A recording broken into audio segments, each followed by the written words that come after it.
1999. godine. Zahvaljujem. Poštovana predsednice, poštovani narodni poslanici, poštovani građani Srbije, prošlo je 20 godina od NATO agresije na Saveznu Republiku Jugoslaviju. 20 godina od činjenice da je Savezna Republika Jugoslavija bombardovana bez odluke Saveta bezbednosti Ujedinjenih nacija i protivno međunarodnom pravu.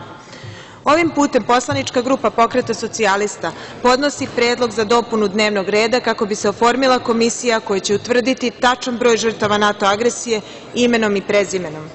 Mi danas na čelu Srbije imamo vlast koja se seća svojih žrtava, koja odaje počast žrtvama svih ratova, počev od obeležavanja Vidovdana preko Prvog srpskog ustanka 1804. zatim Drugog svetskog rata, proboja Sremskog fronta i preko Srba stradalih i prognanih u Oluji 1995. godine.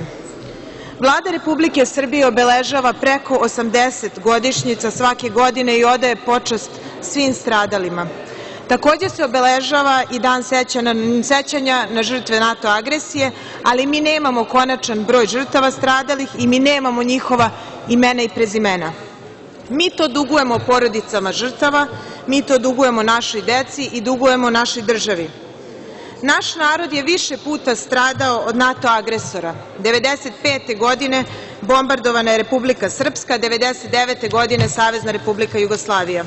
Nažalost, 2000. godine došli su na vlast neki kojima taj podatak uopšte nije značajan, pa su NATO agresiju nazivali često i NATO humanitarnom intervencijom ili akcijom.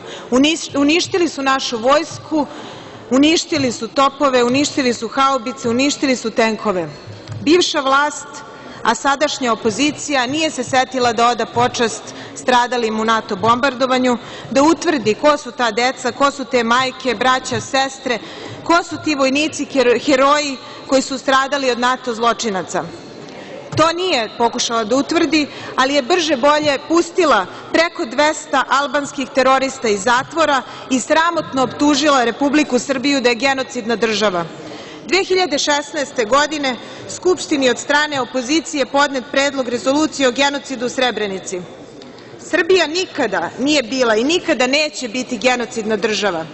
Dok su bili plaćeni da državu uništavaju i ruše, u istoj toj Srbiji nikada imenom i prezimenom nisu utvrdili ko su te žrtve NATO agresije, gde je ubijeno preko 2000 civila i ranjeno preko 6000, od toga 2700 dece. Mi ne znamo konačan spisak, ne znamo sva imena, ali molim narodne poslanike da danas podrže predlog da se oformi ta komisija, da se istraži i utvrdi tačan broj žrtava NATO bombardovanja. Zahvaljujem.